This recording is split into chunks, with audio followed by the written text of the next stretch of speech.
हाय, good evening. मैं हूं स्मिता कुमार और हर फ्राइडे की तरह आज हम सेहत की बात में अपने हेल्थ से रिलेटेड कुछ अच्छी बातें करेंगे और इनमें साथ ही साथ डॉक्टर और मेडिकल एक्सपर्ट्स की भी सलाह लेने की कोशिश करेंगे। क्या आपको पता है कि जो नवंबर है it is a bladder health month, यानी हम अपने ब्लैडर का किस तरह से ध्यान रखते हैं उसके लिए है, जबकि हमारे से कई सारे लोग ऐसे हैं जो ब्लैडर हेल्थ को ज्यादा गंभीरता से नहीं लेते हैं।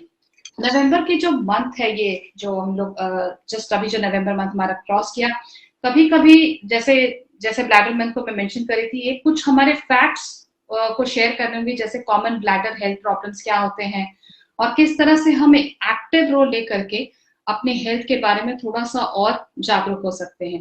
Generally there are two common health problems affecting the bladder. एक तो यूरिनरी इनकॉन्टिसेंस है और दूसरा ओएबी यानी ओवर एक्टिव ब्लैडर है। आपको सेंसिटिव ब्लैडर है तो आपको कुछ फूड आइटम्स खाने चाहिए, जैसे कि pears, bananas, green peas, potatoes, lean proteins या होल ग्रेन्स। इसके बारे में हम अपने पैनलिस्ट से ज्यादा जानने की कोशिश करेंगे। कुछ ऐसे भी खाने के चीजें हैं, कुछ ऐसे भी खाद्य पदार्थ हैं जो हमें अवॉइड करने होते हैं to maintain a good bladder health, जो हमारे ब्लैडर हेल्थ के लिए कुछ परेशानी बढ़ा सकते हैं।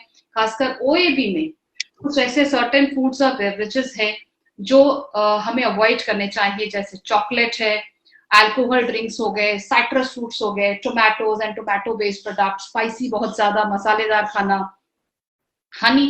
काफी आश्चर्य है, इसके लिए मैं मेरे पैनलिस्ट से जरूर कंफर्म करना चाहूंगी कि हनी को जनरली हम हमेशा सोचते हैं कि बिल्कुल ही अच्छा है पेट के लिए। Raw onions, food containing sugars and sugar substitutes.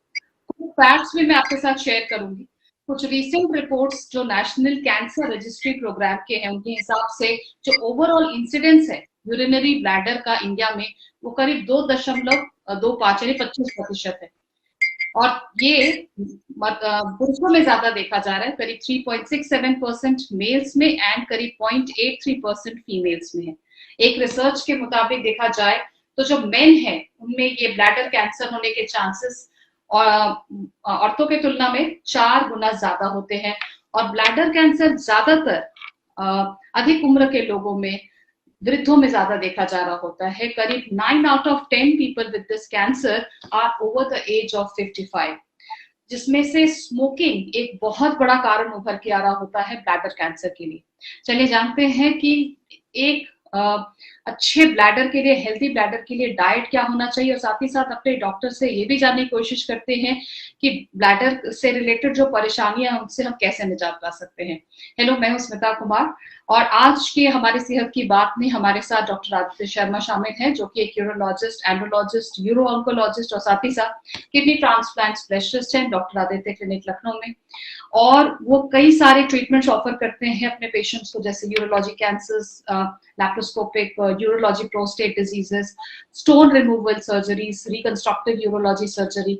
इनके साथ ही साथ इन्हें कई सारे अवार्ड्स के साथ भी नवाजा गया है, जिसमें सबसे लेटेस्ट 2017 के बेस्ट यूरोलॉजिस्ट और transplant surgeon international health care summit awards 2017 भी शामिल है। हमेशा की तरह हमारे साथ करिश्मा शाह भी शामिल है, जो कि एक हेल्थ और फिटनेस कोच और साथ ही साथ एक वेट लॉस एक्सपर्ट है। मैं यहाँ बताना चाहूंगी कि उन्हें हाल में ही हेल्थ केयर एक लीडर्स की सम्मान से भी नवाजा गया है, जिनके बारे में करिश्मा हमें और बताएंगी। So welcome both of you, Dr. Aditya and Karishma, to our सेहत की बात। Thank you for inviting me on this platform. It is an honor. Thank you, Smita. It's lovely to be here with both of you. Thank you so much dear panelist. तो मैं doctor Aditya आपसे शुरुआत करना चाहूंगी। जो मैंने जिक्र किया ओएबी का, यानी ओवर एक्टिव ब्लैडर, तो ये होता क्या है और किस तरह का डाइट ओवर एक्टिव ब्लैडर को ठीक करने में मदद कर सकता है? जी डॉक्टर। देखिए, ओवर एक्टिव जैसा कि वर्ड अपने आप में एक्सप्लेनेटरी है, बट हम इसको मैं थोड़ा सा हिंदी भाषा में बताना चाहूंगा, क्योंकि हमारे बहुत सारे लोग जनरली उतनी मेडिकली जो इंग्लिश लैंग्वेज है उसमें मेडिकल टर्म्स को नहीं समझ पाते हैं। ओवर एक्टिव ब्लैडर का मतलब जो ब्लैडर नॉर्मल से ज्यादा एक्टिव है। सो नेचुरली ब्लैडर का काम है यूरिन को स्टोर करना, और तब तक स्टोर करना जब तक कि वो पूरी तरह फिल ना हो जाए, जो कि एक एक्सपेक्टेड 300 से 500 ml कैपेसिटी हो सकती है जी और जब फिल हो जाए तो सही समय पे ब्रेन को सिग्नल देना, और जब then it bladder has to wait कि person should be able to reach the washroom. जी सो इसमें दो लेवल पे ब्लैडर सिग्नल करता है ब्रेन को, एक बार जब ब्लैडर फुल हो जाता है, और दूसरी बार जब हम then we wait and we reach the washroom. तो ओवर जी एक्टिव ब्लैडर के पेशेंट्स में क्या है, ना तो वो स्टोरेज फेज में सही वॉल्यूम स्टोर कर पाता है, कि कॉन्ट्रेक्टिलिटी जी की वजह से वो एडेक्वेट वॉल्यूम को स्टोर करने की जगह नहीं मिल पाती ब्लैडर में।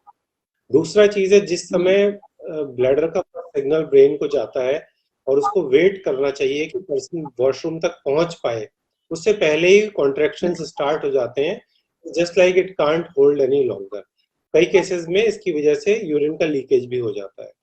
तो ओवर एक्टिव ब्लैडर उस नॉटी बच्चे की तरह है जिसको आप घर में कहते हैं कि एक जगह बैठे रहो, लेकिन वो it is hyper active and it is just not following commands of the brain. अब जी। दूसरी एस्पेक्ट और आता डॉक्टर है अगर मैं डाइट से। या जी प्लीज।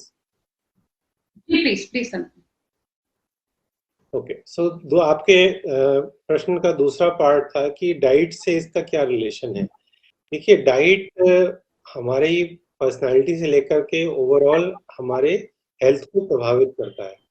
तो इट इज अनलाइकली कि हमारा यूरिन ब्लैडर हमारी डाइट से प्रभावित नहीं हो। सो इसमें डाइट में दो एस्पेक्ट्स होते हैं। एक है कि जी क्या हम अवॉइड कर सकते हैं और क्या नहीं लेना चाहिए। दूसरा एस्पेक्ट है क्या चीजें जी लेने से हमको फायदा होगा। जो नहीं लेना चाहिए और जो बॉडी के लिए टोटली अननेसेसरी है, उसमें पहला एग्जांपल है से शुगर्स।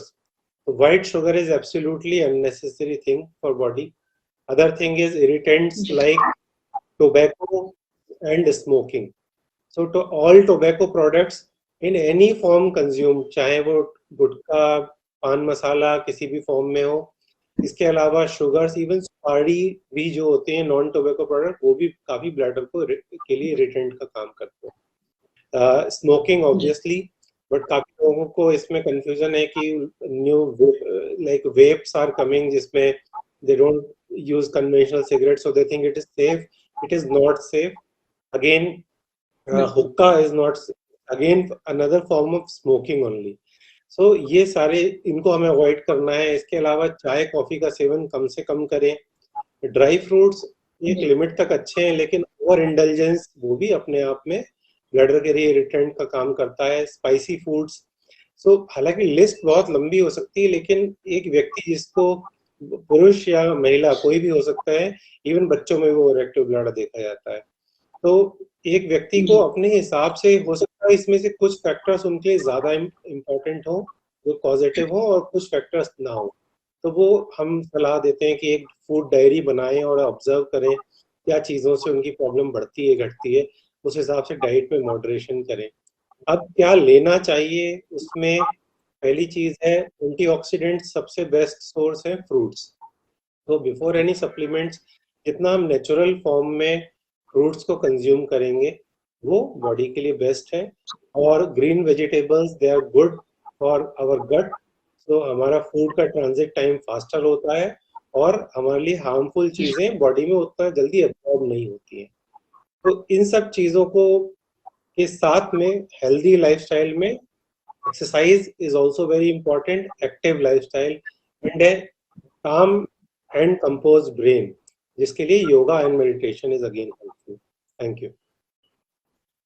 बिल्कुल। एक रीसेंट स्टैटिस्टिक्स के हिसाब से जो ब्लैडर कैंसर है वो 5th मोर फ्रीक्वेंट मैलिग्नेंसी देखा गया है, and the 7th cause of mortality for cancer है। यानी 2.8% सारे कैंसर डेथ्स में, टोटल कैंसर्स में जो 2.8% डेथ्स हो रहे होते हैं वो ब्लैडर कैंसर्स की वजह से हो रहे होते हैं। ये दोनों ही सेक्सेस, मेल और फीमेल दोनों में ही देखा जा रहा होता है। और इसकी जो फ्रीक्वेंसी है फिर भी कंपैरेटिवली पुरुषों में ज्यादा देखी जाती है। और अज्यूम किया जाता है कि जो हेल्दी डाइट हम ले रहे होते हैं उसका एक अच्छा इम्पैक्ट करता है हमारे ब्लैडर हेल्थ पे, रिड्यूस करने के लिए जो ब्लैडर कैंसर के रिस्क होते हैं, और साथ ही साथ किसी और तरह के ह्यूमन डिसऑर्डर्स को का जो रिस्क होता है उसको भी घटाने में काफी हद तक मदद करते हैं। करिश्मा, आपसे जानना चाहेंगे कि ब्लैडर कैंसर सर्वाइवर्स, स्पेशली जो सर्वाइवर्स हैं ब्लैडर कैंसर के, उन पर डाइट का क्या प्रभाव होता है, या ब्लैडर कैंसर के खतरे को कम करने के लिए खासकर वो लोग जो जनरल हेल्दी पेशेंट्स है, जिनको कभी भी कैंसर का नहीं रहा है खतरा, उन्हें भी अपने डाइट में क्या ऐसा शामिल करना चाहिए कि वो ब्लैडर कैंसर के जैसे खतरे की तरफ कभी भी ना बढ़े?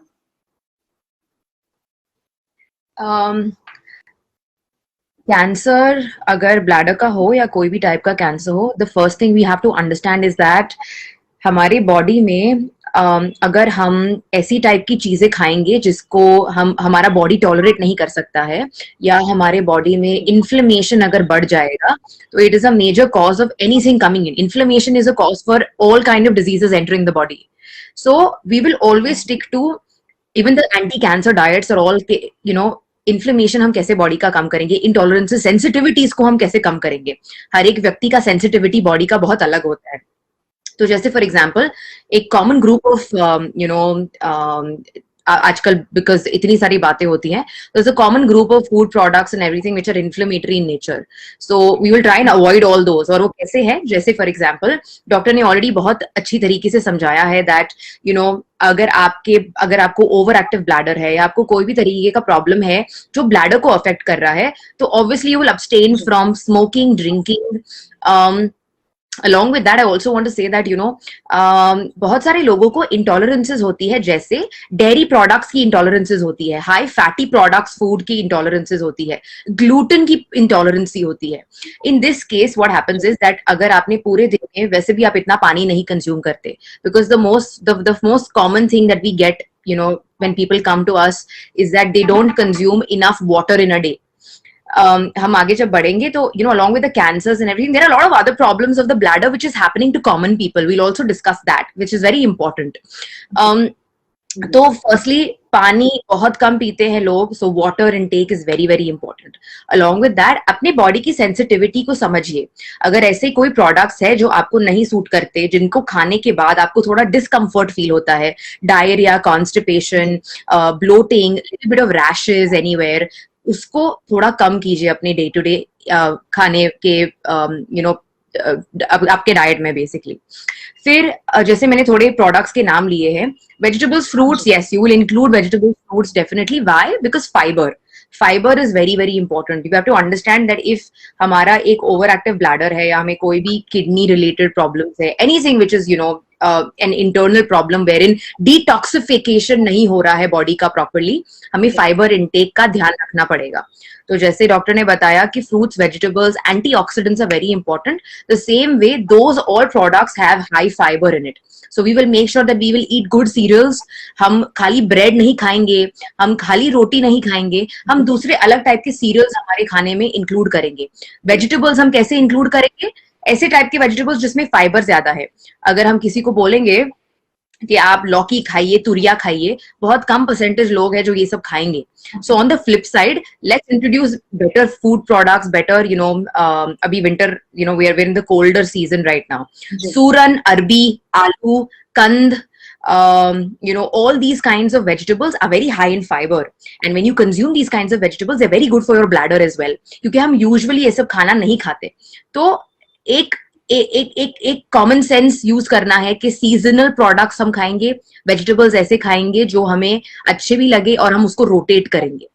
तो गट की बात हुई थी. The reason why I'm putting so much stress on fiber, why I'm putting so much stress on water and sensitivities is because आपका गट ये चीजों से अच्छा रहता है. प्रीबायोटिक्स, प्रोबायोटिक्स अगर हम नॉर्मली खाने में कंज्यूम करेंगे, ना ही कि हम कोई गोली ले रहे हैं उसके लिए, पर अगर हम ये सब बनानास, dates,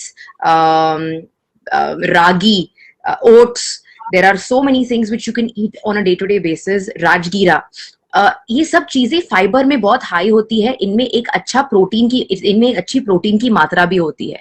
तो अगर हम ऐसे फूड प्रोडक्ट्स हमारे खाने में इनकॉर्पोरेट करेंगे, तो जो नॉर्मल एक रूटीन होता है कि खाली हम गेहूं की रोटी खा रहे हैं, खाली चावल खा रहे हैं, एक ही दाल हम पूरा साल घिसा रहे हैं, so those things are now the body is used to it. We have to rotate these things, get the bacteria to get accommodated with a nice variety inside. So the gut health is very very important when we're looking at any kind of bladder issues, any kind of internal detoxification issues. तो मैं बोलूंगी कि अगर गट का ध्यान रखेंगे, पानी ज्यादा मात्रा में पिएंगे और फाइबर भी अगर incorporate करेंगे, so it's a very good thing, like a add-on for your activities with the bladder. बिल्कुल। यहाँ पे एक ऑडियंस क्वेश्चन शामिल करना चाहूंगी डॉक्टर आदित्य। एक 30 ईयर ओल्ड फीमेल है, वो कह रही है कि शी इज अ प्रोफेशनल और जब भी ट्रैवल के दौरान she mostly holds her urine, और ये एक बहुत ही कॉमन प्रॉब्लम है। पुरुष और महिला दोनों में ये देखा गया है कि कई बार हम अपने यूरिन को होल्ड करते हैं और काफी देर तक यूरिनेशन नहीं कर पाते। परिस्थिति ऐसी हो सकती है या जो भी कारण हो सकते हैं। हमारे हेल्थ पे डॉक्टर आदित्य इसका लॉन्ग टर्म इम्पैक्ट कैसा रहता है, क्या रहता है, और ये क्या आगे जाके खतरनाक हो सकता है हमारे ब्लैडर हेल्थ के लिए? बहुत ही रेलिवेंट क्वेश्चन है ये, और ये और भी ज्यादा रेलिवेंट है जो आज हमारा टॉपिक है regarding over active bladder and other bladder health issues. देखिए, हम अगर बॉडी के कोई भी ऑर्गन को स्ट्रेन करेंगे, उस पर ज्यादा प्रेशर देंगे, तो ऑब्वियसली ये बॉडी के लिए अच्छा नहीं है। बट तक हर एक चीज में एक बफर जोन होता है, जैसे गाड़ी में एक रिजर्व टैंक होता है, एक सर्टेन लिमिट तक वो ऑर्गन उसको ले सकता है। बट उसके बियॉन्ड ऑर्गन को डैमेज भी होता है। तो जैसे कि पुरुषों और महिलाओं दोनों में ही लॉन्ग यूरिनरी होल्डिंग की वजह से ब्लैडर की प्रॉब्लम्स देखी जाती हैं। ब्लैडर स्ट्रेच होता जाता है और अपनी कॉन्ट्रैक्टिंग पावर उसमें कम होती जाती है। यंगर एज में ये सब फर्क नहीं पड़ता है, क्योंकि यंग एज में बहुत पावर थी। बट जैसे जैसे हमारी एज बढ़ती जाती है तो हमारी मसल्स की टोन ऑलरेडी एज के साथ कम होती जाती है। तो we see many people by the time they reach 50 and 60, तो उनका ब्लैडर अब कॉन्ट्रैक्टिंग पावर ही नहीं जनरेट कर पा रहा है एनफ टू एम्प्टी इटसेल्फ। तो अब देखिए सॉल्यूशन क्या है। पहली बात तो obviously good sanitation, and specially महिलाओं के लिए clean and sanitised toilets are very important, because unclean जगह से फिर यूटीआई और रिलेटेड इन्फेक्शंस मिलने का बहुत ज्यादा रिस्क होता है। दूसरी चीज है, देखिए अगर आप कहीं ट्रेवल कर रहे हैं तो फिर प्रेफर करें, I hope it's not very long travel like 8 to 10 hours journey in a train, but even if you are going for 1 to 2 3 hours, then उसके पहले few hours पहले से अपना liquid intake कम करें। अगेन जैसे चाय, कॉफी, कोल्ड ड्रिंक, इनका seven specially avoid करें, क्योंकि ये ब्लैडर इरिटेंट है। और तो इससे करेंगे तो उस समय में ब्लैडर यूरिन फॉर्मेशन कम होगा और ब्लैडर पे प्रेशर कम पड़ेगा। लेकिन अगर आपको लग रहा है तो अननेसेसरी अगर आप अपने ब्लैडर को ट्रेन करते जाएंगे कि मैं बहुत ज्यादा 6 घंटे में यूरिन होल्ड कर लेती हूँ, इसके लिए कोई अवार्ड नहीं मिलेगा, लेकिन पनिशमेंट जरूर मिल सकती है जब हमारी एज बढ़ जाएगी तब। जी, यहाँ मैं एक बात ऐड करना चाहूंगी। कई बार ये मिथ है या डिस्कशन में आता है कि जो महिलाओं की यूरिन होल्डिंग कैपेसिटी होती है वो पुरुषों के मुताबिक कंपैरेटिवली ज्यादा होती है। क्या ये सच है डॉक्टर आदित्य? ये वो नेचुरली ट्रेंड फिनोमेना है, बिकॉज वी नो बचपन से ही India is a country where access to toilet is a issue. So in fact over active bladder भी महिलाओं में ज्यादा कॉमन है पुरुषों के कंपैरिजन में। सो सारे ब्लैडर हेल्थ इशू महिलाओं में ज्यादा कॉमन है। तो जो ब्लैडर की होल्डिंग कैपेसिटी है, इट्स अ कंडीशनल रिफ्लक्स और रिजल्ट, जो कि सालों की कंडीशनिंग के बाद महिलाओं में ज्यादा देखा जाता है। बट अगर मेरे से पूछेंगे तो for every 2 women 1 man is also suffering. It's that much. Okay. जैसे डॉक्टर आदित्य आपने यूटीआई की बात की, इसमें कुछ ऐड करना चाहूंगी। यूटीआई एक बहुत ही कॉमन प्रॉब्लम देखा जाता है वुमेन में। एक रिसर्च के मुताबिक कि अगर आप फ्रेश जूसेस, स्पेशली जैसे बेरी के जूसेस हो गए या फर्मेंटेड मिल्क प्रोडक्ट्स लेते हैं जिसमें प्रोबायोटिक बैक्टीरिया होता है, तो वो काफी हद तक आपके जो यूटीआई होने के रिकरेंसेस है उसको घटा सकता है। साथ ही साथ कुछ डाइटरी हैबिट्स होते हैं जिसको अगर आप अपने खान पान में शामिल करते हैं तो वो भी यूटीआई रिकरेंस को फर्टाइल वुमेन में काफी हद तक कम कर सकता है और प्रिवेंशन की तरफ उनका एक कदम हो सकता है। इसमें हम आपसे जानना चाहेंगे जनरल टर्म्स में यूरिनरी ट्रैक्ट इन्फेक्शन क्या होता है और किस तरह से पेशेंट्स खास करके डाइट और लाइफस्टाइल चेंजेस के थ्रू इस पे कंट्रोल पा सकते हैं। मेजर समस्या है एंड ऑफ कोर्स ये महिलाओं में बहुत ज्यादा कॉमन है, and in fact her age group में कॉमन है, स्पेशली पोस्ट प्यूबर्टल एज के बाद में महिलाओं में काफी हद तक देखा जाता है। अब इसकी यूटीआई का मतलब urinary tract infection, obviously urine में इन्फेक्शन हो गया है, सिम्टम्स बर्निंग हो सकती है, इसको डिस्यूजिया कहते हैं, यूरिन बार बार जाना पड़ रहा है, यूरिन कंट्रोल नहीं कर पा रहे हैं, लीक हो जा रहा है। कई बार यूटीआई जब बहुत ज्यादा बढ़ जाता है फीवर आ सकता है और किडनी में भी इन्फेक्शन जाके पाइलोनेफ्राइटिस वगैरह कंडीशन हो सकती है। तो ये यूटीआई है। अब ये क्यों होता है? पहली चीज है, देखिए हमारी बॉडी में जैसे गट में there are enough bacteria, we need bacteria, we have billions of bacteria which are good for us. So for example E coli हमारे पूरे गट में है, so it is a good bacteria for gut. But अगर ये bacteria cross करके urinary tract में चला जाएगा तो ये उसके लिए इन्फेक्शन बन जाएगा। तो पहली बात तो इन्फेक्शन का सोर्स के लिए हमें बहुत दूर जाने की जरूरत नहीं है। दूसरी चीज है कि अब उसके लिए पर्सनल हाइजीनिक हैबिट्स कैसी हैं, वॉशरूम साफ है नहीं है अपना भी, और पब्लिक टॉयलेट अगर यूज कर रहे हैं, ऑफिस में यूज कर रहे हैं, तो उसको विशेष ध्यान रखना जरूरी है। इसके अलावा तीसरी चीज है जो यंग सेक्सुअली एक्टिव वुमेन में है, it is sexual activity itself. तो सेक्सुअल एक्टिविटी भी स्पेशली हम जिसको कहते हैं हनीमून सिस्टाइटिस, तो early onset of sexual activity के टाइम में ये यूटीआई और यूरिन इन्फेक्शन बहुत ज्यादा देखा जाता है। कई बार इससे निकलने में सालों सालों लग जाते हैं पेशेंट्स को। अब मैं शॉर्ट में रखूंगा अपनी बात को कि देखिए अब इसके लिए करना क्या है। There is no better, prevention is always better than cure जो कहा जाता है। तो पहली चीज है flushing of the urinary system is most important. Flushing के लिए आप पानी पिए। गर्मियों में अगर आप आउटडोर एक्टिविटीज नहीं कर रहे हैं तो 3 लीटर वाटर मिनिमम आपको पीना चाहिए। सर्दियों में अगर आप आउटडोर एक्टिविटीज ज्यादा नहीं कर रहे हैं, स्वेटिंग नहीं कर रहे हैं बहुत एक्सेसिव, तो आपको 2 लीटर तक पानी पीना चाहिए मिनिमम। स्पेशल सिचुएशंस में कम या ज्यादा पानी की एडवाइस हम देते हैं।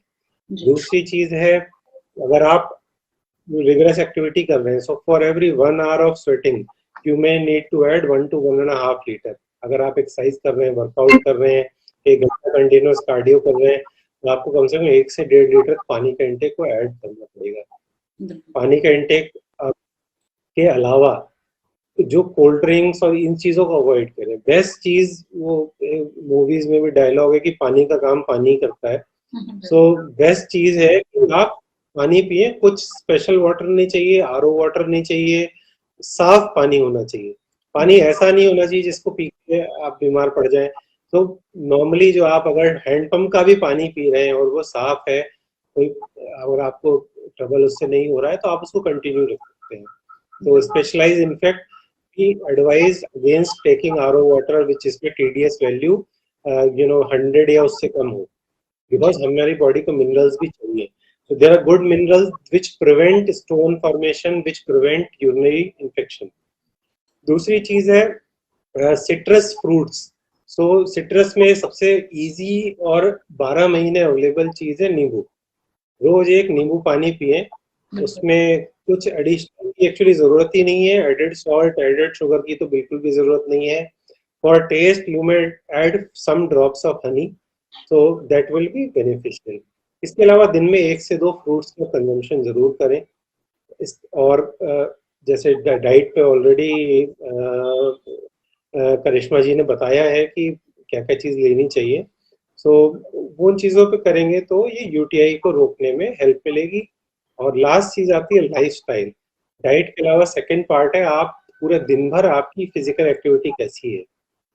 हम अगर दिन भर चेयर पे बैठे रहेंगे तो lower part of body is not moving, the blood circulation is stagnant, then body को इम्यूनिटी को उस एरिया में बूस्ट करने के लिए ब्लड सर्कुलेशन नहीं बढ़ सकता है। तो जितना मॉर्निंग और इवनिंग तो आपको 1-1 घंटा अपने लिए निकालना ही निकालना है। रिगरस एक्सरसाइज, अच्छी exercise as per your age and comfort and medical advice morning में, and at least 45 minutes to 1 hour walking after early dinner in the evening. Dinner should actually be 7-8 PM before that. तो ये बहुत जरूरी है। और दिन भर भी हर 1.5-2 घंटे में ब्रेक्स लें। तो ये चीजें ओवरऑल हेल्प करेंगी यूटीआई के प्रिवेंशन में, और अगर आपको होता भी है तो जल्दी रिकवर होने। जी जी। करिश्मा, आपसे जानना चाहेंगे कि ब्लैडर और किडनीज के लिए कौन से फूड आइटम्स अच्छे हैं और किस तरह का भोजन हमें अवॉइड करना चाहिए, स्पेशली अगर हमें कोई ब्लैडर रिलेटेड इश्यूज है जैसे जलन या ओएबी का इश्यूज है। तो जिन मैंने शुरुआत में चर्चा की थी हनी को लेकर के, जनरली हनी माना जाता है कि बहुत ही सूदिंग इफेक्ट आता है, लेकिन ओएबी में कहीं कहीं आप देखेंगे कि हनी को अवॉइड करने की बात की जा रही है। एज अ न्यूट्रिशनिस्ट आपके हिसाब से अच्छे सजेस्टेड फूड आइटम्स क्या होने चाहिए? Firstly, I think doctor has added fantastic points for things like जैसे urinary tract infection. बहुत सारी लड़कियां बहुत confused रहती हैं, and it's a very very very common thing. तो मैं जब starting में बात कर रही थी, मैं इसी बारे में बात कर रही थी. So thank you to doctor for elaborating on it and giving so much information on it. आपका क्वेश्चन, सो विथ फूड, सबसे पहले तो अगर आपको कोई भी टाइप का bladder issue है, it could be UTI, it could be an overactive bladder, or even if your creatinine is really high, तो ये सब चीजों में first of all obviously no alcohol at all, because it's become such a trend. आजकल alcohol is such a trend where every second person, every third person makes it a point के it's common, it's normal, ठीक है, हम एक दिन में 1-2 drinks तो P सकते हैं. तो सबसे पहले तो अल्कोहल आपको बंद करना पड़ेगा, not even like avoid, but बंद करना पड़ेगा. सेकेंड चीज ये है कि जब हम चाय कॉफी पीते हैं, they are diuretic in nature.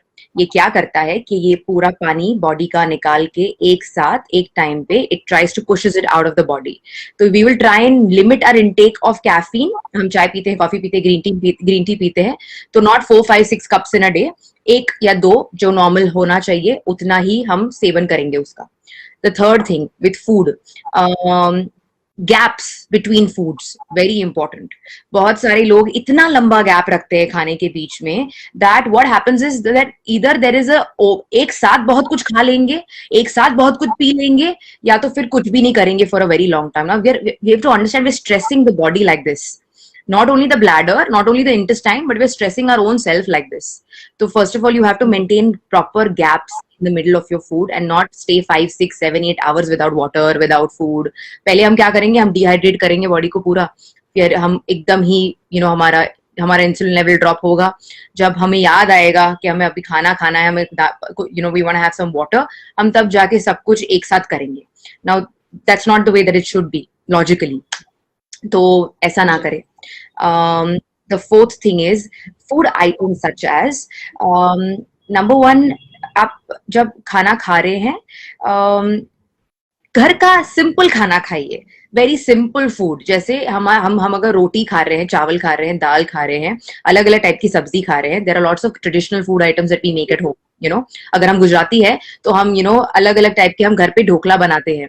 अगर आप साउथ इंडियन है तो आप घर पे idli, sambar, dosa, uttapa, all your traditional foods. अगर आप महाराष्ट्र है, थाली पीठ, तो ईट घर का बेसिक ट्रेडिशनल खाना. क्या हो रहा है that because there's easy access to Zomato, Swiggy, all these things, and we can just order junk food so easily these days. Lockdown भी है, पहले था, अभी धीरे धीरे खुल रहा है. We have seen such a massive increase in junk food, sugar items. Please sugar मत consume कीजिए इतना सारा. हमारे चाय में जो हम 2 चम्मच शुगर डालते हैं, नींबू पानी में 1 चम्मच शुगर डालेंगे, all that is completely okay. But if you constantly consume desserts every day after dinner, if you constantly need something मीठा after lunch every day, अगर आप एक वीक में 3 से 4 बार बर्गर, पिज्जा, पास्ता, मुगलाई खाना, lot of non-vegetarian food, अगर आप ये सब आपके रूटीन में आप कर रहे हो, definitely it is going to be a problem for your organs. It could be the bladder, it could be anything.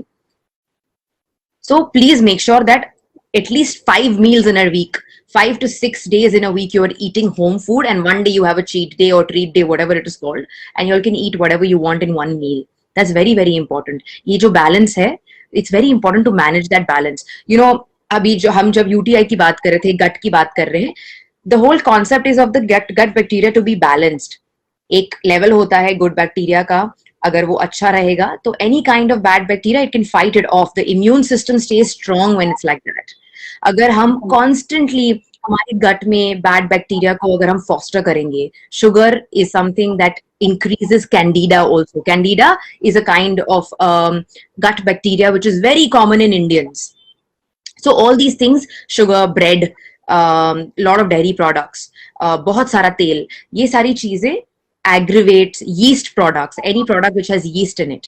UTI is also another very big problem when people have yeast infections. Stomach may, we have a lot of clients who come to us and they come to us with yeast infections in their stomach, and at the end of the day we find out कि उनको UTI के symptoms भी हो रहे हैं, क्योंकि this is a common condition with women. So I would say ये सारी चीजें अगर आपको कंट्रोल करनी है, उसके लिए घर का खाना, सिंपल खाना खाना पड़ेगा. ट्रेन कीजिए अपने आप को कि इतना सारा आप बाहर का जंक ना खाएं. Exercising is also very very important. अगर हम खाना खाने वाले हैं, it's very important for us to burn that energy off. Ayurveda also tells us that if you don't move your body, अगर एनर्जी नहीं बॉडी में मूव होगी तो हम सारे के प्रकार के जो रोग हैं हम उसको इनवाइट करते हैं. It's an open invitation for all kinds of diseases. So I think that all these things should be kept in mind, and everybody should follow a basic balanced idea for their fitness regime and for their food. बिल्कुल. और चलते चलते doctor ने बहुत अच्छी बात बताई. एक बस मैं 2-3 पॉइंट ऐड करना चाहता हूँ जैसे nutshell particularly for bladder health and all. तो आपने बहुत अच्छा पॉइंट उठाया है. 2 बहुत बड़े मिसकंसेप्शंस हैं about alcohol. First thing, another is sweet things. Okay. So alcohol, there is no safe limit of alcohol. So previously, it was just a marketing, how they should be able to sell more alcohol by showing movie stars having glass of alcohol in every frame of movie. At the same time, you see at their fitness, it is impossible Absolutely to drink that much of alcohol. Absolutely, yes. So alcohol, if you're taking for recreational purpose, beware in mind that it is not good for health, any amount you are taking. Second thing is sugars.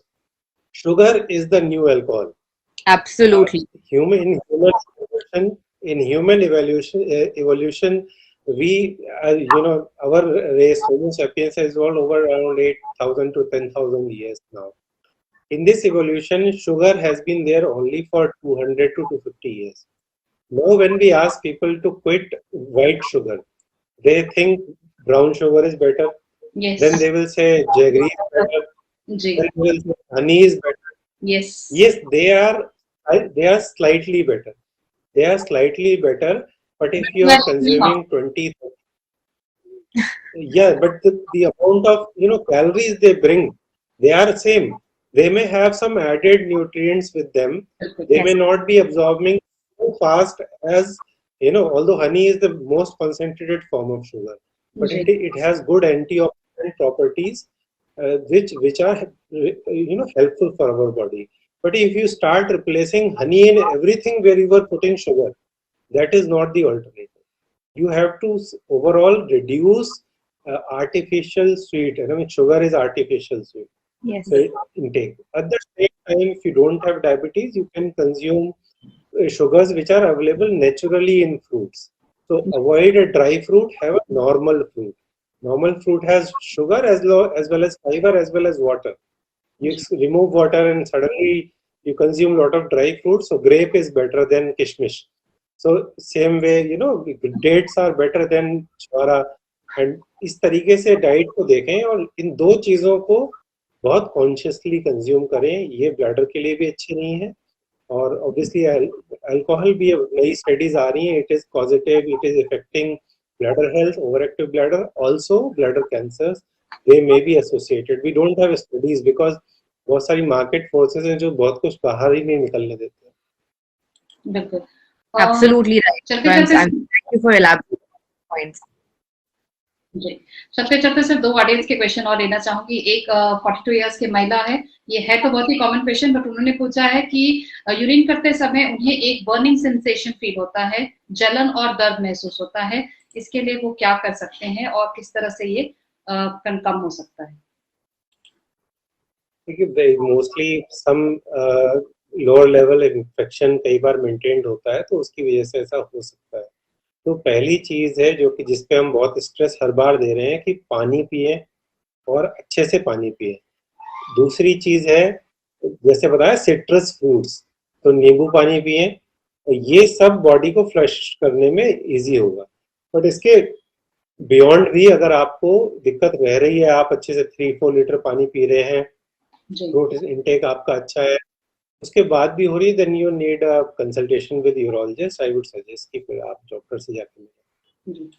और surprisingly एक college going youngster audience है हमारे, उनका भी ये comment आ रहा है कि वो कह रहे हैं कि वो लगातार उन्हें कुछ ना कुछ यूरिन इन्फेक्शंस लगे रहते हैं, कुछ प्रॉब्लम्स होते रहते हैं, ब्लैडर उनका काफी ओवर एक्टिव है, वो ज्यादा देर तक यूरिन होल्ड भी नहीं कर पाते. इस तरह में दवाइयों के साथ साथ क्या ऐसे घरेलू नुस्खे हैं या क्या चीजें हैं जो करने से वो इस पे कंट्रोल पा सकते हैं apart from lifestyle and diet? तो इसमें देखिए ऐसा है कि ये हमेशा रेमेडीज सिंपल होनी चाहिए। जितना कॉम्प्लिकेटेड आंसर पेशेंट्स अक्सर ये पूछते हैं, डॉक्टर साहब क्या करें, they expect a magic product, magic pill and suddenly everything is sorted. ये पूरे डिस्कशन का सार इस क्वेश्चन के जवाब में आ जाएगा।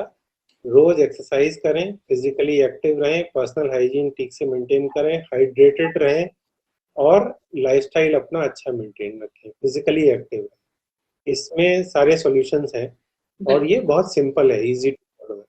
जनरली हम हमेशा शॉर्टकट्स ढूंढ रहे होते हैं, बट कई बार ये जो हमारे सवालों के जवाब हैं वो हमारे खुद नहीं छुपे होते, हमारे खुद के लाइफस्टाइल, डाइटरी चेंजेस और साथ ही साथ जो हमारा माइंड है, जैसे शुगर, जैसे बताया डॉक्टर आदित्य ने बिल्कुल सही कि इट्स द नेक्स्ट अल्कोहल। कई बार हम देखते हैं कि हम शुगर से एडिक्टिव होते जाते हैं, हमें कुछ ना कुछ मीठा खाने की हमेशा ये रहती है tendency after every meal, but ये जो हमारी टेंडेंसीज हैं उन पे हमें खुद ही कंट्रोल करना पड़ेगा। यूरिनरी ट्रैक्ट इन्फेक्शन हो या ओएबी हो, कुछ भी ऐसी बीमारियां जो हमारे ब्लैडर हेल्थ से रिलेटेड है, वो काफी हद तक कंट्रोल की जा सकती हैं एक अच्छे लाइफस्टाइल के साथ और साथ ही साथ अच्छे डाइट के साथ। Thank you so much doctor Aditya Sharma and Karishma for your valuable time. मैं आशा करती हूँ कि हमारे जो व्यूअर्स हैं उन्होंने जो भी सवाल पूछे उनके आपके जवाबों से उन्हें काफी मदद मिली होगी। जो उपाय आपने बताया ब्लैडर हेल्थ को मेंटेन करने के लिए, उनसे सभी को फायदा होगा। So stay safe, stay healthy, and stay tuned to MediCircle. Thank you so much. Thank you both of us for joining. Thank you so much for this opportunity.